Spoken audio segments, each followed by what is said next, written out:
way to the University of Gloucestershire, where I'm doing a talk for some students. They're doing a day where there are like 4 different schools going, bringing their year 8s. It's all about get their minds ready for the day and the opportunities that are going to be ahead of them. So yeah, it's a long old trip for a 20-minute talk, but this is the game. I love it. Stop for petrol because I literally have 30 miles left on the clock, and no, 28 miles left on the clock, and 30 miles before the next services. So yeah, it's all go, baby.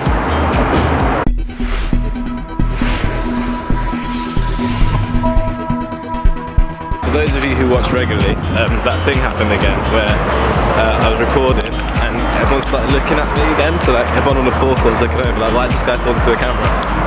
So I'm doing it more now. I cut it again. It's kind of embarrassing, so I've got to do it until it's not, which is funny. Clever business. So I guess he knows if you're at a services in the middle of nowhere and need a charger, you haven't really got any other choice but to buy one for £25.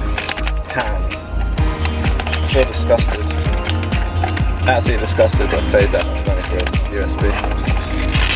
But I guess this one can just live in the car, so this never happens again.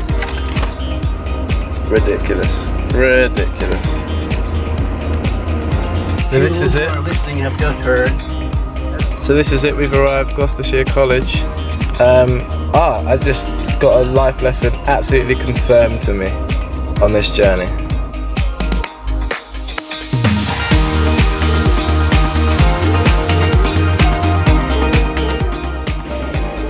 I learned so much from the failure, and I got back up, dust myself off, but hey, it's alright. The reason I told you that is you have to figure out who you are, what your plans are, what your skills are, what your favourite subjects are, what you want to do in the future. You can kind of end up anywhere.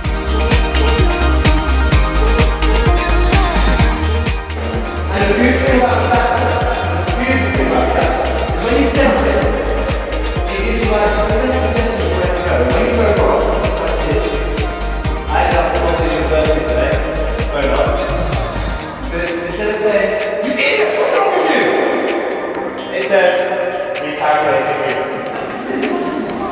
it might take a little bit longer, but I'm still going to get there.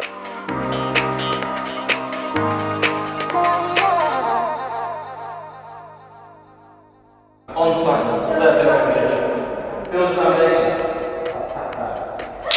Then you build a foundation. Build a foundation, then make me dig a hole. I'm like, hold on. I'm not the one. Who is that trade? And you're telling me to dig a hole. You crazy.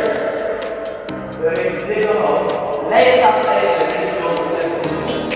Run the ground here, each and every single one of you. All of your successes. Why? Because right now you've got to build a foundation for the rest of your life.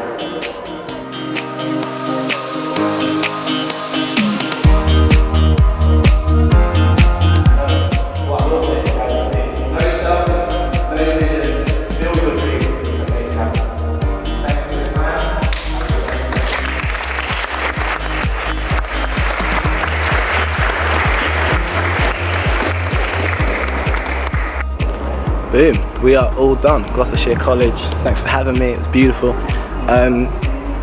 Yeah, I said before that there was a really important lesson I learned. So, I used to always, well not used to, still, I always turn up like, I aim for half an hour before an event.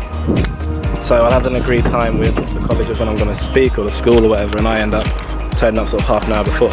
Now initially this was just because I used to want to make sure I could set up my equipment, my IT would work, etc, etc.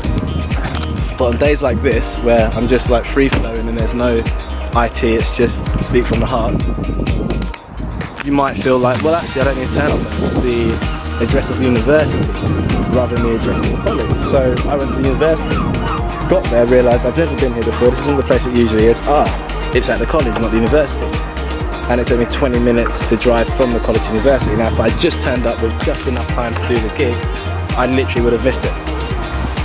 Like 20 minutes. And my speech was only 20 minutes, so I would have missed the complete speech. The kids would have not had the message to fill the day, and it would have looked awful for my brand, and they wouldn't have had me back. And these guys have had me in 4 times. So when it comes to your business, when it comes to Jules, when it comes to interviews and you need to make an impression, my honest advice to you, turn up early because things could go wrong. And it's funny because my friends will watch this and be like, but Kamal, you're always late to stuff. I'm always late to social things. Absolutely. I have no urgency whatsoever when it comes to social events. It's my friends. You guys are stuck with me. You love me, whatever happens. So I'll get there when I'm ready. Whereas when it comes to my business, I'm there early. 1, to set up. 2, in case anything goes wrong on the way, like I did today. I went to the wrong place where I had to fill up for petrol, etc. It allows for that. There was average speed check cameras that aren't normally there, so I had to allow for that. And 3, just make a good impression. It makes a good impression if you turn up early rather than turn up just on time or late. So even though I had to make a 21-minute journey, I was still earlier than I needed to be, which meant he had time to talk. We had a little chat before. They were still doing the quiz, etc. And then I went on. So yeah, turn up early. That's all I'm saying. After a day like this, I say, mate, after every single gig I say this. I say after a day like this, after doing what I do, what I love to do, I feel so like fired up, so fulfilled, so good. And guys, please figure out what it is you were put on this earth to do. Figure out what you love, figure out what inspires you, what fulfills you, what you enjoy doing. So when you finish work, and I say work like that because I love it so much, it's weird that it's my job. Like, I love it. But when you leave, you feel like, that was amazing, and you feel almost even better than when you walked in. Find what you love and just do what you love, please. Howling giant. I think to understand this, you have to know Napoleon Hill as I do. He certainly was not the first man to be appalled at the poverty and seemingly